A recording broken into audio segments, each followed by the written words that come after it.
I like to drink a little bit. Whatever is a YouTube appropriate beverage. That's what's in my cup right now. And we're going to start with some of my life stories. And this one is going to be about my first job out of high school.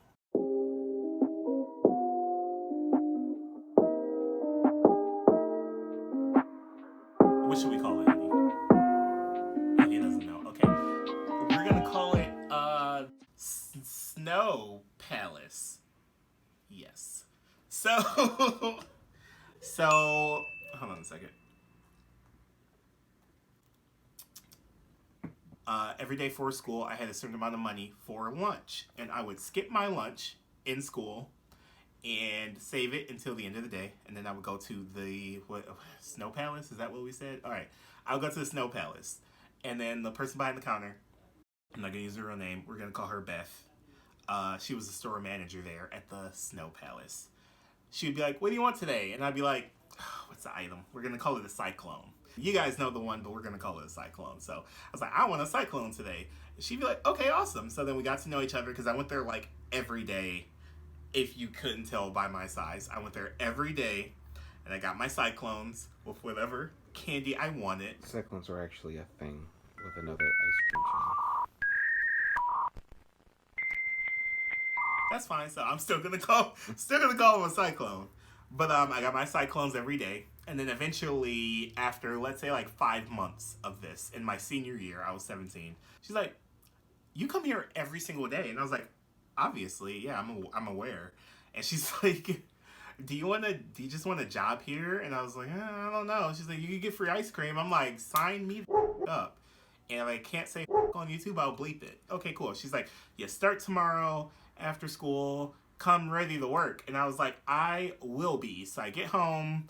I tell my parents, like, "I have a job now." And they're like, "That's great because you should make some money." So I'm like, "I should make some money because I'm tired of being poor." So I go to school the next day. I'm ready for work. I'm like, "Yes, I get free ice cream. This is going to be amazing. Like, I'm going to love this. I'm going to get free cyclones," which is great. So I get there, we watch some instructional videos. I'm like sitting on a bucket in the back of the store, watching these videos on someone's laptop. They're like from the 90s. They're like, "Make sure you smile at the customer." I'm like, "Okay, fine. I can be fake. That's no big deal. Like, it's fine." Anyway, I'm sitting on a bucket or a cardboard box, whatever they had, watching some laptop videos, basic instructional things. It's like, this is how you make ice cream and you pull it out of the machine. I'm like, "Oh, great. This is the best thing ever." So, I go through the training. I could give you like a little training like montage where I'm like holding cones or whatever this hand gesture is. But I'm not going to do that because I don't feel like making that. So I'm not going to do that. So anyway, fast forward a couple months. Some of the people that I went to school with, because this ice cream place was right across the street from my school, like right across. This, like, I cross one street and I'm there. It's not like people that are like, "I'm from Detroit. It's right across the street." and I'm like, "Oh, where are you from?" And they're like, Grand Rapids. I'm like, "That's a 3-hour drive away. That doesn't make sense." No, this is actually right across the street. So those type of people might not know what I'm talking about, but that's okay. It's perfectly fine. You can just keep doing what you're doing.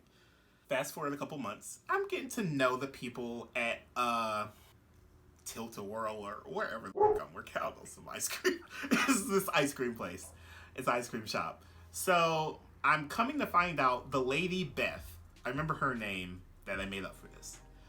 Beth is like kind of shady, which is very weird. But again, this is my first job out of high school. I'm not trying to like rock the boat.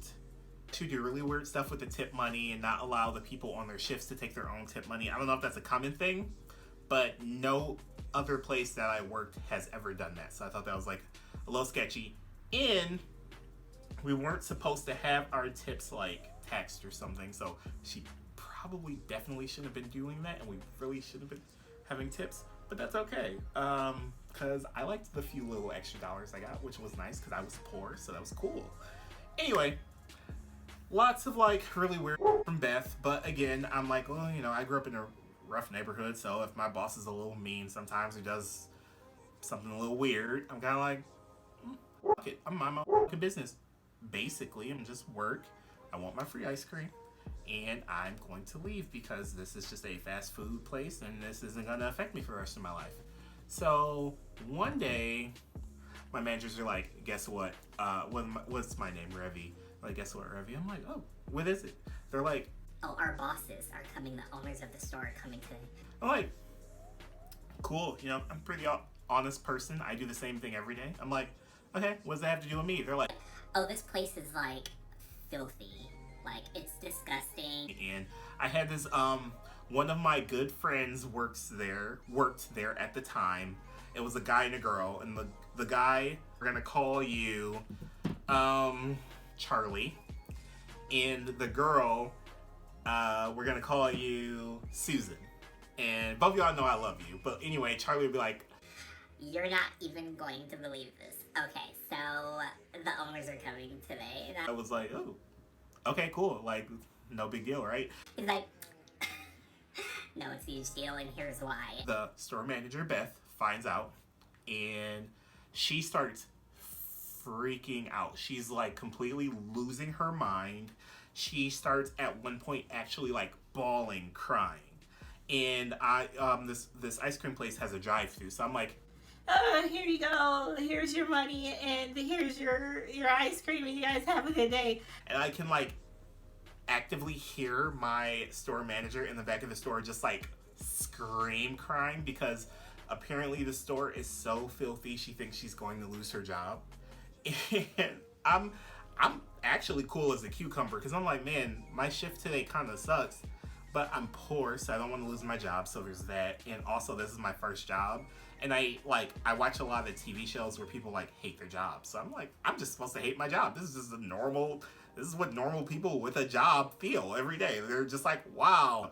I was under the impression you're not even supposed to like your job, so I was like, oh, this is crazy as but I don't think jobs are supposed to be fun, so I guess this is par for the course, kinda. So she's freaking out. My coworker that I liked, Susan, she's very good at cleaning projects and stuff. She's like, I'm gonna clean the out of this place. I'm gonna clean everything. Charlie's kind of sassy. He's like, I mean, we should have been doing like cleaning a while ago, and I just think it's funny that now that the people that are in charge show up, now she's worried.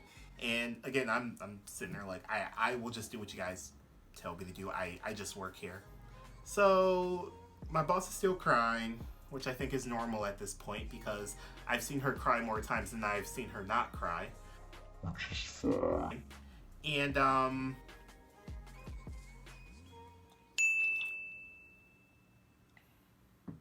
Okay. recording, good. All right. Susan's cleaning. Beth is freaking out, and I'm like, oh, this is the thing bosses are supposed to do because bosses are crazy and no one likes them. Says, you know, non-cable television that I watch every day. And Charlie is being sassy somewhere as he usually like to take place doing. So I'm like, okay, that's fine.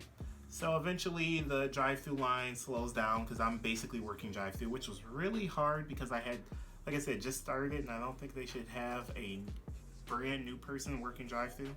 So for the people who come through fast food places and they're like, man, this drive-thru sucks. it's probably because Beth is in the back crying and Susan is like, maybe she should be helping me, but she's cleaning, so that's understandable. And Charlie's just being sassy, so it's just me on drive-thru. So yes, the drive-thru should be going faster. I would love it to go faster because I don't want to see you for longer than I have to, but I do. So the owners of the store come in, and actually they were really nice people. Like, Beth always kind of told us that they were like horrifying. Like, Don't ever talk to them. They're super scary. and I think that was because she was doing a lot of shady shit, and low-key she really didn't want us talking to the owners of the store. But when they came in, they were awesome people, and to this day, no matter how many problems I had working there, it had nothing to do with them. I just don't like working in fast food, and a lot of people don't. But I will say that those particular bosses were actually really awesome, and I have more stories about them because I'm not perfect, and a lot of people that make these videos make themselves out to be like the good guy. I'm not. I'm kind of a jerk, and they definitely know it because I've been a jerk to them quite a few times and assumed I was gonna get fired, and they were like, "Nah, we get it." So I was like, "Hey, low key, y'all are kind of homies. Thank you." So anyway, they were good people. So they come in, they see the store is like adequate at best because Susan has been like cleaning her ass off during like the last like 2 or 3 hours. She was just scrubbing I didn't know existed. She was pulling from under. She was like, she had Brillo pads on her knees and her feet and her hands. She was like fucking train going through the store. It was crazy. So she's always been super good at cleaning. So they get in, they're like, this is acceptable. We won't fire you today, but they ended up firing her later because she did shady shit all the time. But I digress. So my first job, let's rewind a bit. We're gonna sum up what happened. I was being really fat and getting ice cream every single day. And then the store manager gave me the job without an interview, which I actually thought was cool. Like I saw her like every day for like 5 months, so she kind of knew me. The store owners were coming in, and the store manager, Beth, was freaking out. She's in the back screaming, crying. She's gonna lose her job. She doesn't know what to do. So they put one person on drive-through, me, by myself. Later in my career at this ice cream shop, I was a boss. Like, I'd be like, drive-through by myself, that's fine. Like, I'll take care of it. But I was new. I was like 2 months in. I'm like, ooh, this is what work is like? This is okay. Like, damn, no wonder people don't like their jobs. But, later I was fine. But brand spanking new, right out of high school, I was a little rough around the edges there. You always have those people you work with that are like, oh, these are kind of homies, but low-key y'all be like all the time. And y'all did. I'm looking y'all dead in the eyes if y'all ever see this video. I love both of y'all. Y'all my homies, but y'all was up all the time. And y'all know y'all was. So don't even text me if you see this and be like, we weren't. Because I will text you the receipts because you know you were. Because I've had the same cell phone number for the last 10 years. And I probably still have text messages. So don't even text me on that. But anyway, I still love both of y'all. So regardless, it was an interesting endeavor for my first job and my first boss. And she saved herself that time, but definitely got fired later for some other. So, what's the moral of the story here?